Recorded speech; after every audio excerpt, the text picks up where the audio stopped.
सेलू येथील उपजिल्हा रुग्णालयात 14 फेब्रुवारी 2026 रोजी राष्ट्रीय बाल स्वास्थ्य कार्यक्रम आणि शिक्षण विभागाच्या संयुक्त विद्यमाने टंग टाय अर्थात जिव्हा दोष शस्त्रक्रिया शिबिर यशस्वीपणे पार पडलं। सकाळी 9 वाजल्यापासून सुरू झालेल्या या शिबिरास पालकांचा उत्स्फूर्त प्रतिसाद लाभला। जिव्हा दोषामुळे बोलण्यात आणि अन्न गिळण्यात अडचणी असलेल्या बालकांची तपासणी करून तज्ञ डॉक्टरांच्या मार्गदर्शनाखाली आवश्यक शस्त्रक्रिया करण्यात आल्या। सर्व शस्त्रक्रिया सुरक्षितपणे पूर्ण झाल्यानं पालकांनी समाधान व्यक्त केले। गटविकास अधिकारी उदय जाधव, बालविकास अधिकारी भाऊसाहेब खरात आणि गट शिक्षणाधिकारी गजानन वाघमारे यांच्या समन्वयातून वैद्यकीय पथकानं मोलाचं कार्य केलं। ग्रामीण भागातील बालकांना मोफत आणि दर्जेदार आरोग्य सेवा उपलब्ध करून देणारे हे शिबिर यशस्वी ठरलं। या बातमीचा आढावा घेतलाय प्रतिनिधी किशोर कटारे यांनी। रायगड जिल्ह्यातील मुरुड तालुक्यातील जिल्हा परिषद गट क्रमांक 37 कोर्लई येथील मतमोजणी प्रक्रियेबाबत उमेदवार ॲडव्होकेट मनस्वी महेश मोहिते यांनी फेर मतमोजणीची मागणी करत न्यायालयाचे दार ठोठावले। 9 फेब्रुवारी रोजी झालेल्या मतमोजणीत अनियमितता झाल्याचा आरोप त्यांनी केलाय। मतमोजणी दरम्यान फॉर्म VM 4 वर आवश्यक स्वाक्षऱ्या नसणं, काही केंद्रातील मतसंख्येत तफावत आढळणं आणि प्रक्रियेत पारदर्शकतेचा अभाव असल्याचा दावा अर्जात करण्यात आलाय। शिवसेना पक्षाच्या उमेदवार ज्योती रमेश नागावकर यांना लाभ व्हावा या हेतूने पक्षपातीपणा झाल्याचा आरोपही करण्यात आलाय। या संदर्भात ॲडव्होकेट मोहिते यांनी मुंबई उच्च न्यायालयात रीट याचिका दाखल केली असून सोमवारी सुनावणी होण्याची शक्यता आहे। मेरिटवर आम्हालाच न्याय मिळेल असा विश्वास त्यांनी व्यक्त केलाय। जिल्ह्यात या प्रकरणाची जोरदार चर्चा सुरू आहे। या बातमीचा आढावा घेतलाय प्रतिनिधी किरण बांधणकर यांनी। कशाला आक्षेप आहे तुमचा आणि पुढची भूमिका काय राहणार आहे?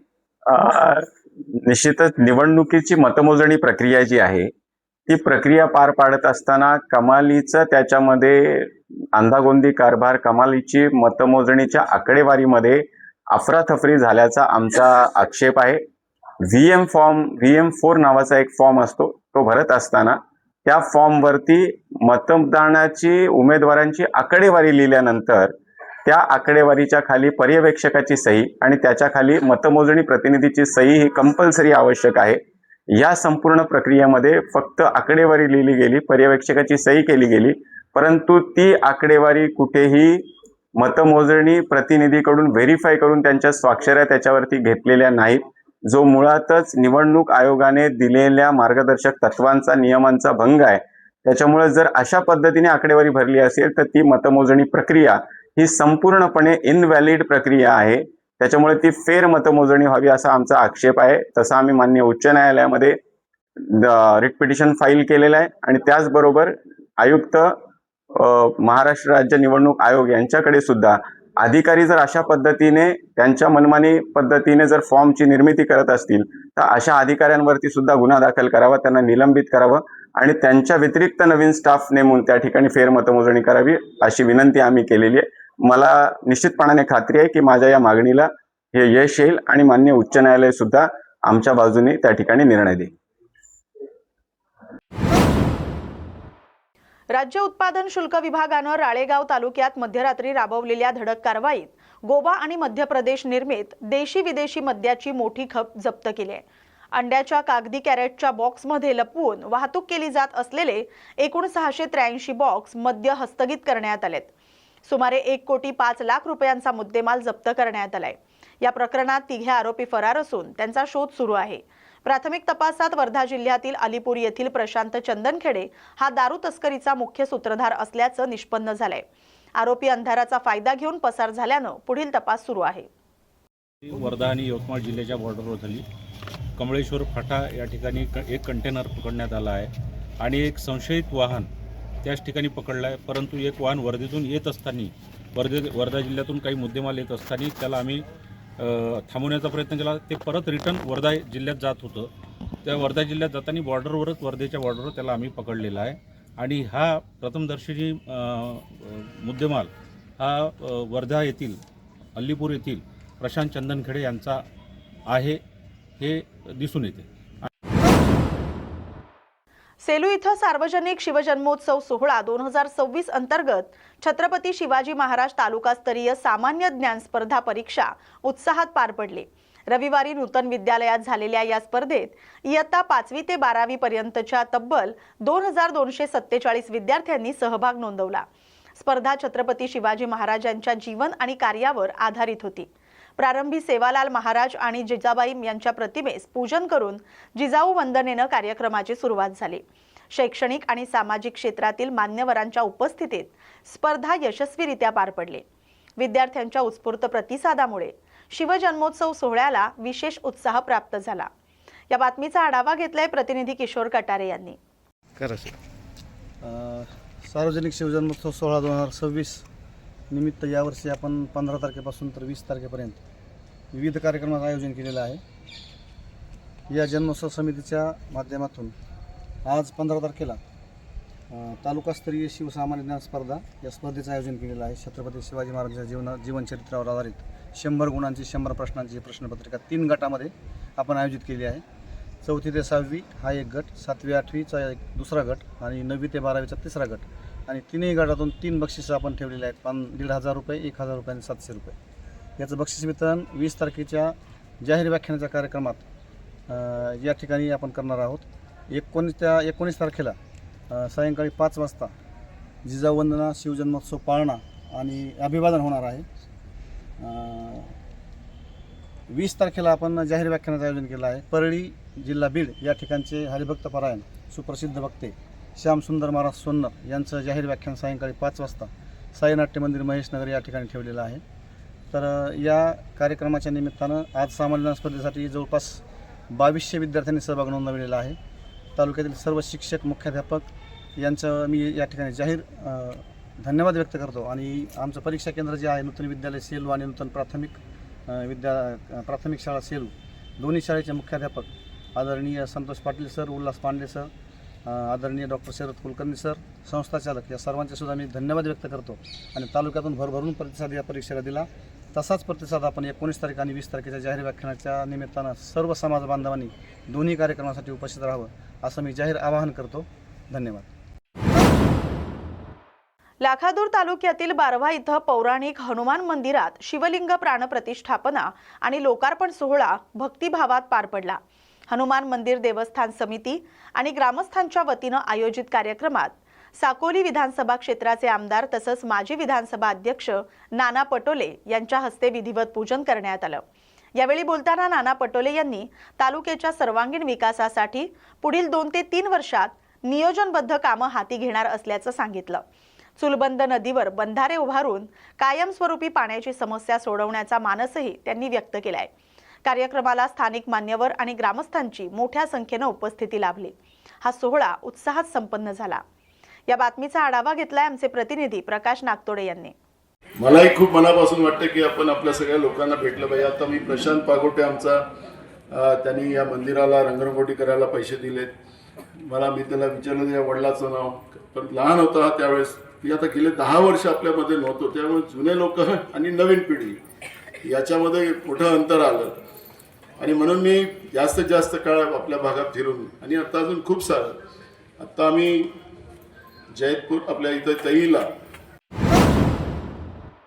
वाशिम जिल्ह्यातील रिसोड तालुक्यात साखरा फाटा ते चिंचांबा गावादरम्यानचा रस्ता खड्डेमय झाल्यानं नागरिकांनी तीव्र नाराजी व्यक्त केली आहे। वाहन चालकांना जीव धोक्यात घालून प्रवास करावा लागतोय। वाहनांचं मोठ्या प्रमाणात नुकसान होत असल्याची तक्रार करण्यात आली। 14 फेब्रुवारी 2026 रोजी स्थानिक नागरिक आणि वाहनधारकांनी रस्त्यावर एकत्र येत शासनाकडे दुरुस्तीची मागणी केली। रोड टॅक्स भरूनही रस्त्यांची वेळेवर दुरुस्ती का होत नाही असा सवाल उपस्थित करत संबंधित विभागानं तातडीनं काम हाती घ्यावं अशी मागणी करण्यात आली। लवकरात लवकर रस्ता दुरुस्त करून नागरिकांना दिलासा द्यावा अशी अपेक्षा ग्रामस्थांनी व्यक्त केली आहे। या बातमीचा आढावा घेतलाय प्रतिनिधी ज्ञानेश प्रसाद यांनी। पेण तालुक्यात 15 फेब्रुवारी 2026 रोजी महाशिवरात्री उत्सव भक्तिभावात आणि उत्साहात साजरा करण्यात आला। सकाळपासून भाविकांनी विविध शिवमंदिरांमध्ये अभिषेक आणि पूजा दर्शनासाठी लांबच लांब रांगा लावल्या होत्या, तर शहरातील प्रमुख मंदिरांमध्ये महामृत्युंजय मंत्राचा जप, रुद्राभिषेक आणि विशेष महापूजा पारंपरिक पद्धतीने झाली। शिवालय फुलांनी आणि विद्युत रोषणाईने सजवण्यात आलं होतं, तर अनेक भाविकांनी उपवास पाळला आणि ठिकठिकाणी साबुदाण्याची खिचडी वाटप करण्यात आली। रात्रभर भजन, कीर्तन आणि पालखीच्या कार्यक्रमांनी वातावरण भक्तिमय झालं. महाप्रसाद सोमवार 16 फेब्रुवारी रोजी दुपारी 12 वाजता गौतमेश्वर मंदिर, कासारतळे, पेण इथं आयोजित केला जातोय. सर्व भाविकांनी त्याचा लाभ घेण्याचं आवाहन महेश म्हाणे यांनी केलंय. या बातमीचा आढावा घेतलाय प्रतिनिधी किरण बांधणकर यांनी. नमः शिवाय, ओम नमः शिवाय. सालवाप्रमाणे आम्ही या ठिकाणी सर्व शिवभक्त मिळून, साई भक्त मिळून श्री क्षेत्र गौतमेश्वर मंदिर या ठिकाणी श्री महाशिवरात्रीचं आयोजन करत असतोय. त्याच निमित्ताने आज या ठिकाणी श्री मोहनशेठ शहा यांच्या वतीने साबुदाणा खिचडीचं वाटप चालू आहे. त्याचबरोबर उद्या सोमवार दिनांक 16 फेब्रुवारी 2026 रोजी दुपारी या ठिकाणी महाआरती झाल्यानंतर महाप्रसादाचं आयोजन केलं आहे. तरी सर्व पेणवासियांनी दुपारी उद्या ठीक 12 वाजता या ठिकाणी महाआरती झाल्यानंतर महाप्रसादाचा लाभ घेण्याकरता उपस्थित राहायचं आहे. ही आपणा सर्वांस नम्रतेची विनंती. ओम नमः शिवाय, ओम नमः शिवाय. उमरखेड पंचायत समिती अंतर्गत घरकुल वितरण सुनिश्चित करण्यासाठी दौरा करण्यात आला. मुख्य कार्यकारी अधिकारी जिल्हा परिषद यवतमाळ मंदार पत्की आणि अतिरिक्त मुख्य कार्यकारी अधिकारी पंचायत युवराज म्हात्रे यांच्या नेतृत्वाखाली लाभार्थ्यांच्या घरकुल हप्त्यांची चौकशी केली गेली. दरम्यान काही लाभार्थ्यांच्या हप्त्यांमध्ये विलंब आढळला असून नवीन प्रणालीमुळे अडचणी निर्माण झाल्याचं निदर्शनास आलं. शासकीय जमिनीवर अतिक्रमण करणाऱ्या व्यक्तींवरही तातडीनं कार्यवाही करून त्यांना घरकुलाचा लाभ दिला जाणार आहे. उमरखेड पंचायत समितीने दिलेल्या माहितीनुसार सर्व घरकुल लाभार्थ्यांना 1 मे 2026 पर्यंत घरकुलाचा लाभ मिळवून देण्यात येईल. या बातमीचा आढावा घेतलाय प्रतिनिधी संतोष आडे यांनी. माझा मुद्दा लक्षात आलाय. एक मिनिट ऐका, मुद्दा माझ्या लक्षात आलाय. ज्यांनी घरकुल बांधले त्याचे पैसे मिळाले नाहीत. आपल्याकडे पूर्वी PFMS सिस्टमने आपण निधी वितरण करत होतो. आता ती सिस्टम चेंज झाली. गव्हर्नमेंट ऑफ इंडियाने नवीन सॉफ्टवेअर डेव्हलप केलं SMS स्पर्श म्हणून. त्याच्या आधारे पेमेंट होतात. त्याच्यामध्ये थोडंसं डिले होत आहे, परंतु स्टेट लेवलवरती देखील त्याच्यावरती काम सुरू आहे. जास्तीत जास्त पुढच्या आठवड्यात ते काम त्याचं संपून जाईल. आपल्याला पेमेंट वेळेवर भेटून जाईल. मागील 50 वर्षापासून इथं नाही का लोक शासकीय जमिनीवर अतिक्रमण करून आहेत आणि ज्या लोकांनी पैसे दिले त्यांचे घरकुलाचे काम होतात आणि ज्या लोकांनी पैसे नाही दिले त्या लोकांचे घरकुल होत नाहीत. आणि ऐका ऐका ऐका थांबा ज्या लोकांनी पैसे दिले त्यांचे घरकुलाचे काम होतात असे पुरावे मी आपल्याकडे सादर केलेले आहे. त्याच्या बाबतीत तुमच्याकडे आले नसतील तुम्ही ऐका ना साहेब. आता माझा प्रश्न आणि घरकुलाचे देशपांडे साहेब, निहारे मॅडम यांनी येऊन चौकशी सुद्धा केली. 2 वेळा उपोषण झालं. 3ऱ्या वेळा 25 जानेवारीला उपोषण सुद्धा होतं तहसील कार्यालयाच्या समोर. तर ते उपोषण आम्हाला थांबवण्याचं सांगितलं. बुधवार गुरुवार हा दिलेला होता की ग्रामसेवक साहेबांनी किंवा बुधवार गुरुवारपर्यंत थांबा, 26 जानेवारीला उपोषण ठेवू नका, आपण मार्गी लावू. मागील 50 वर्षापासून लोक राहतात. प्रत्येक घरकुलाच्या यादीमध्ये त्यांचं नाव आहे आणि जागेअभावी ते घरकुल मागे राहिल्या जाते. तर याची चौकशी आपण करून दोषीवर कार्यवाही करणार का? मी डेप्युटी सीओ पंचायत आहे. ओके, मी चौकशी करणार नाही. चौकशी करायला प्रकल्प संचालक येतील. तुमचा मुद्दा जो आहे मी त्यांच्याकडे लेखी कळवतो आज. तुमच्याकडे जर काय असतील अजून पुरावे तर ते माझ्याकडे द्या. मी त्यांच्याकडे देऊन 100% चौकशी करायला होतो.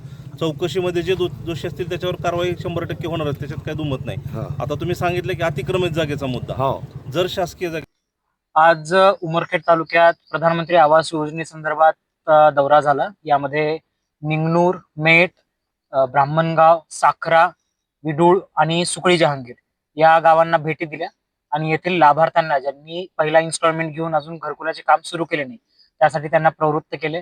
रीतीच्या ज्या अडचणी होत्या त्याबाबत गटविकास अधिकारी आणि तहसीलदार यांच्या टीमने खूप चांगल्या प्रमाणात काम केलेलं आहे, ज्यामुळे आता घरकुलाच्या कामांना गती भेटलेली आहे. तरी सुद्धा आपल्या माध्यमातून मी सर्व घरकुल लाभार्थ्यांना देखील आवाहन करतो की त्यांनी लवकरात लवकर घरकुलाचे बांधकाम सुरू करून बांधकाम पूर्णत्वास न्यावे आणि जिल्हा परिषद यवतमाळ यांच्या महाराष्ट्र दिनी आपल्या घरी या उपक्रमामध्ये आपला सहभाग नोंदवावा. उपविभागीय अभियंता कार्यालय महावितरण कंपनीचे नगर परिषदेच्या कार्यालयावर ठोकलेले टाळे हे नागरिकांसाठी समस्येचं कारण ठरलंय. नगर परिषदेवर 5 लाख रुपयांहून अधिक थकबाकी असल्यानं महावितरण कंपनीनं आपले कार्यालय बंद केलंय. नगर परिषदेचे मुख्य कार्यकारी म्हणाले की तात्काळ थकबाकीची रक्कम दिली जावी असा आग्रह त्यांनी केलाय. या कारणामुळे कर्मचारी बाहेर असताना नागरिकांना विजेच्या पुरवठ्यात अडचणी भासत असून दोन्ही संस्थांमुळे नागरिकांचे हाल होत आहेत. या बातमीचा आढावा घेतलाय प्रतिनिधी संतोष आडे यांनी. परिसरात जर काही विद्युत खंडित झाला काय तर त्याची सेवा कशी काय करू? सर आम्ही अजूनही तयार आहे सर. माझे सगळे कर्मचारी तुम्ही पाहत असाल, तुम्ही बाजूला कॅमेरा फिरवा सर. माझे सगळे कर्मचारी जागेवर हजर आहे सर. ग्रामीणचे असो, अर्बनचे असो, रुरलचे असो, विडोलचे असो, मुळाचे असो, सगळे हे सगळे इंजिनियर आहे सर. माझे हे मुळाचे इंजिनियर आहे, हे ग्रामीणचे आहे, हे आमचे जाधव साहेबांच्या ऑफिसचे आहे आणि हे मुळाचे साहेब आहे सर. सगळे जण आमच्या इथे हजर आहे सर कर्मचारी. आमचा कोणताच कर्मचारी अजूनही ऑफिस सोडलं नाही आहे सर. म्हणजे सेवा द्यायला तत्पर आहे. आम्ही तत्पर आहे सर. आम्ही मिनिटामध्ये आमची सेवा द्यायला तयार आहे सर. आम्हाला शौक नाही सर आम्हाला कोणा सवलत डिस्कनेक्ट करायचा. आमचे पैसे, कंपनीचे पैसे आले पाहिजे, आमची एवढीच इच्छा आहे सर. सर, MACBच्या अधिकाऱ्यांचं म्हणणं आहे की नगरपालिकेनं आमचं कार्यालय सील केलं आणि आम्हाला बाहेर काढलं. यावर आपली काय प्रतिक्रिया? आमच्या हद्दीमध्ये जे MACBचे कार्यालय आहे त्याच्यामध्ये त्यांच्यावर 5,67,000 पेक्षा जास्त रक्कम जी आहे ही थकीत आहे. ती थकीत असल्यामुळे ती रक्कम वसुलीसाठी आम्ही ते जे कार्यालय आहे त्यांचं, केवळ कार्यालय जे आहे ते सील केलेलं आहे. त्यांचं जे सबस्टेशन आहे ते सील केलेलं नाही. सबस्टेशनमधून जो होणारा सप्लाय आहे तो अविरत चालू राहणार आहे. परंतु त्यांच्या कोणतरी अभियंता यांनी त्या सबस्टेशनमध्ये काम करणारे जे लोक आहेत त्यांना स्वतःहूनच बाहेर काढलं आणि शहराचा जो विद्युत पुरवठा आहे तो त्यांनी बंद केला. सर, नगरपालिकेचं जे विद्युत पुरवठा त्याने खंडित केला त्याची कोणती पूर्वसूचना किंवा नोटीस किंवा असं काय कट नाही केलं? नगरपालिकेला कोणतीही पूर्वसूचना न देता त्यांनी आमचा जो पाणी पुरवठ्याचं एक्सप्रेस फीडर आहे त्याचं कनेक्शन कट केलं. आम्ही नगरपालिका म्हणून आम्ही त्यांना रेग्युलर जे आमचं बिल आहे ते आम्ही देतो. आणि यावेळेस सुद्धा मागच्या 4 दिवसापूर्वी आमच्या अकाउंटंटची बदली झाल्यामुळे ते आम्हाला त्याच्या सही घेण्यासाठी त्याला अकलूजला पाठवावं लागलं चेक. त्याच्यामुळे 2 दिवस लेट झाला. आणि असं असताना कोणतीही पूर्वसूचना न देता आम्ही रेग्युलर त्यांचे बिल भरत असताना आज रोजी त्यांनी पाणी पुरवठा जो आहे 1,00,000 लोकसंख्येचं आपलं गाव आहे आणि त्याचा पाणी पुरवठ्याची विद्युत सप्लाय जो आहे तो त्यांनी कोणत्याही पूर्वसूचना न देता बंद केला. तुम्ही पूर्वसूचना दिली होती का त्यांना की जे सील करायला तुमचे काही कर्मचारी गेले होते सील करण्यासाठी? त्यांना अगोदर तुम्ही पूर्वसूचना दिली होती का? आम्ही तिथे गेल्यानंतर आम्ही सूचना देतो की आमच्याकडे तुमचं एवढं थकीत आहे, त्या थकीत रक्कमपायी आम्ही जे आहे ते आपलं जे कार्यालय आहे ते आम्ही सील करत आहोत. आता याच्यावर सर थोडं कसं लिहिलं म्हणजे आम्ही त्यांचं जे बिल आहे ते भरणार आहे. आम्ही त्यांचा चेक जे आहे तो दिलेला आहे. आम्ही सही करून बोलवलेला आहे चेक.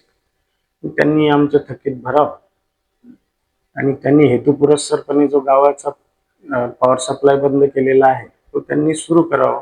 त्यांनी अनावश्यकपणे गावास वेठीस धरू नये अशी माझी त्यांना विनंती राहील. त्यांनी आमच्या कॅमेऱ्यावर बोलून दाखवलं की नगरपालिकेने आमचा जे टॅक्स आमचं कर आहे ते भरून टाकावं, आम्ही त्यांचे जे टॅक्स आहे ते ताबडतोब भरतो असं म्हणून आमचा चेक तयार आहे. आम्ही त्यांच्याकडे चेक 10 मिनिटात आम्ही पाठवून देणार आहे.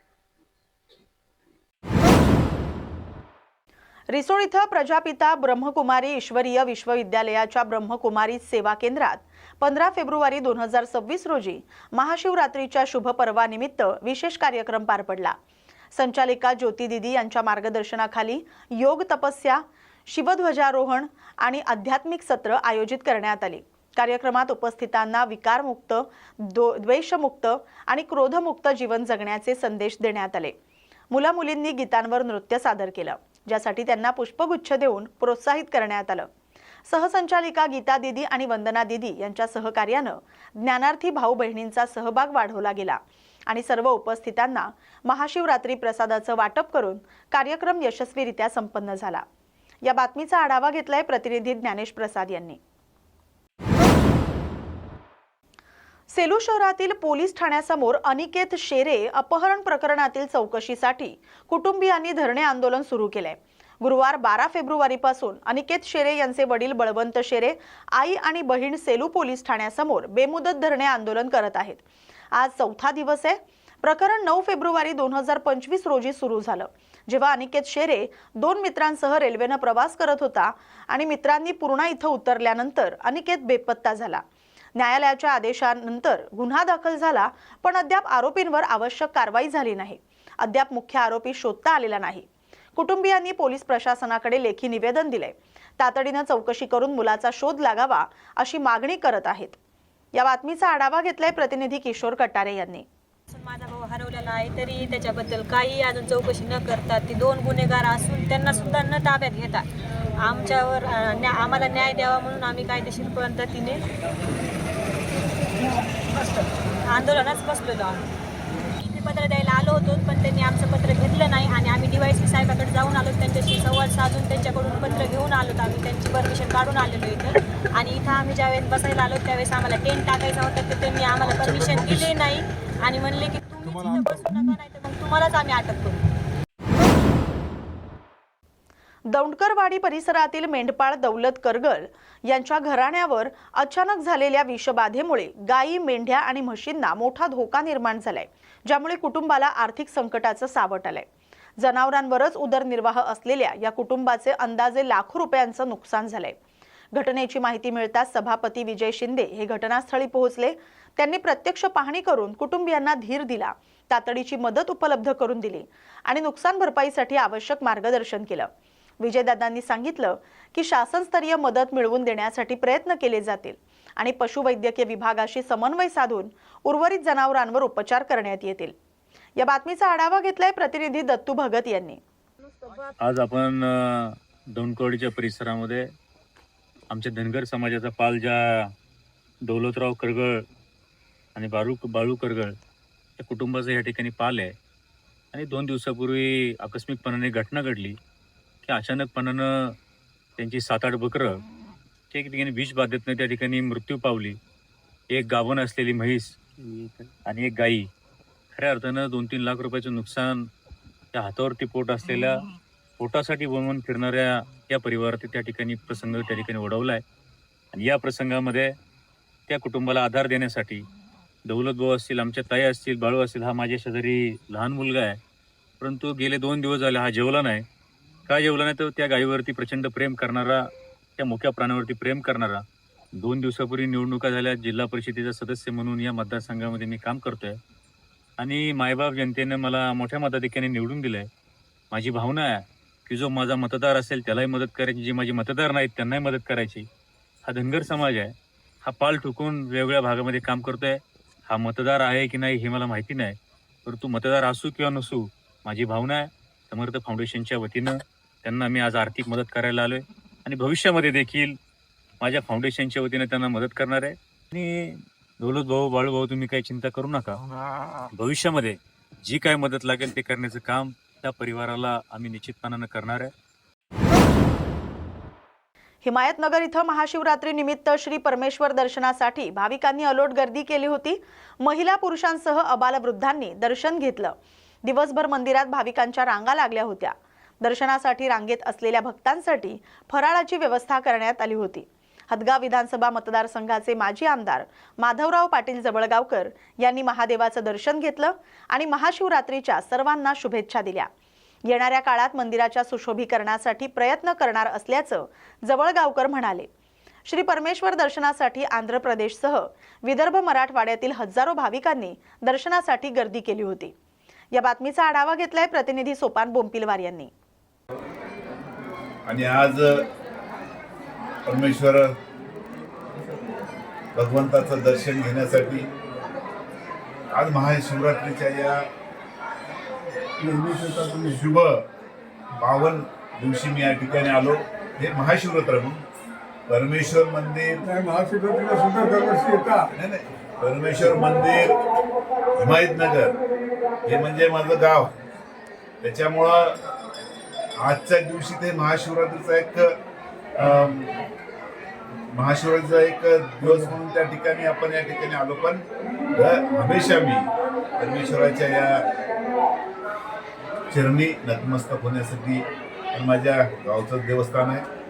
दुसरं, या परिसरामध्ये मी खरंच आता जसं म्हणलंय, देवस्थान कमिटीने गावकऱ्यांच्या सहकार्याने अतिशय चांगल्या पद्धतीचं काम या ठिकाणी चालू आहे. कारण आपण पाहतो आता प्रत्येक ठिकाणी, पण आपल्या हिमायतनगरच्या देवस्थान कमिटीच्या माध्यमातून दरवर्षी काहीतरी या ठिकाणी आल्यानंतर वेगळं काहीतरी या देवस्थानच्या वैभवामध्ये भर पडल्यासारखी आपल्याला दिसेल. आणि म्हणून या ठिकाणी भाविकाचा ओघ, आता मी माहिती घेतली, रात्री 12 वाजल्यापासून आतापर्यंत 1 लाखाच्या जवळपास भाविक भक्तांनी या ठिकाणी दर्शन घेतलं. म्हणजे आपण समजून घ्या म्हणजे की दरवर्षी ही भक्तांचा ओघ वाढत चालला.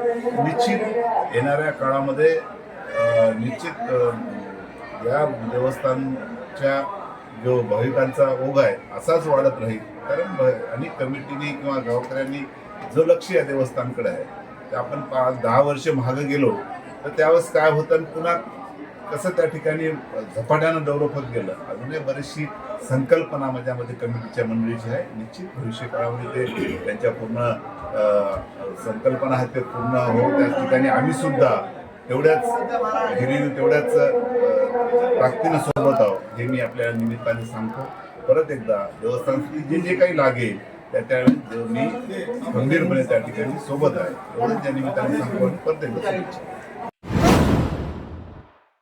नवी मुंबई आंतरराष्ट्रीय विमानतळाला दिवंगत दिबा पाटील यांचं नाव देण्यासाठी कृती समितीतर्फे मुंबईतील आझाद मैदानावर 1 दिवसीय धरणे आंदोलन होणार आहे.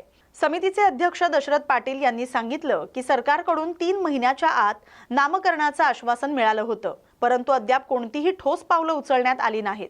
आंदोलनाद्वारे सरकारला जाग आणण्यात येणार असून त्यानंतरही सकारात्मक निर्णय न झाल्यास आक्रमक भूमिका घेतली जाईल असं त्यांनी स्पष्ट केलंय. आगरी कोळी समाजातील सर्व आमदार, मंत्री, खासदार आणि माजी पदाधिकाऱ्यांना निमंत्रण देऊन जास्तीत जास्त लोकांनी सहभागी व्हावं यासाठी प्रयत्न केले जाणार आहेत. छत्रपती संभाजीनगर मधील एका व्हिडिओमुळे खळबळ उडाले. एका पोलीस कर्मचाऱ्यानं 14 लाखांची लाच घेतल्याचा दावा केला जातोय. लेडी परिसरात सुरू असलेल्या अवैध उत्खननावर कारवाई करू नये यासाठी एका पोलीस निरीक्षकानं आपल्या रायटरच्या माध्यमातून लाच घेतल्याचा आरोप करण्यात आलाय. व्हिडिओमध्ये एक व्यक्ती 14 लाख रुपये मोजताना दिसत असून तो पोलीस कर्मचारी असल्याचा दावा केला जातोय. एवढ्या मोठ्या रकमेची लाच घेतल्याच्या आरोपामुळे पोलीस दलात खळबळ उडाले.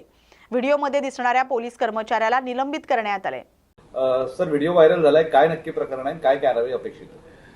नाही, आपण ज्या व्हिडिओविषयी विचारतो त्या व्हायरल व्हिडिओ प्रकरणी ACP शहर विभाग हे चौकशी करत आहेत आणि चौकशीअंती पुढील कारवाई करण्यात येईल. प्राथमिक पातळीवर याच्यामध्ये संबंधित कर्मचारी यांना निलंबित करण्यात आलेलं आहे आणि संबंधित पोलीस निरीक्षक यांची सुद्धा बदली करण्यात आलेली आहे आणि याच्यामध्ये सखोल चौकशीअंती पुढील कारवाई करण्यात येईल. थँक्यू. या बातमीसोबतच बातमी महाराष्ट्राची मध्ये वेळ झाली आता इथेच थांबण्याची. अशाच महत्त्वाच्या बातम्यांसाठी पाहत राहा न्यूज मराठी 24/7. नवा भारत, नवा विचार.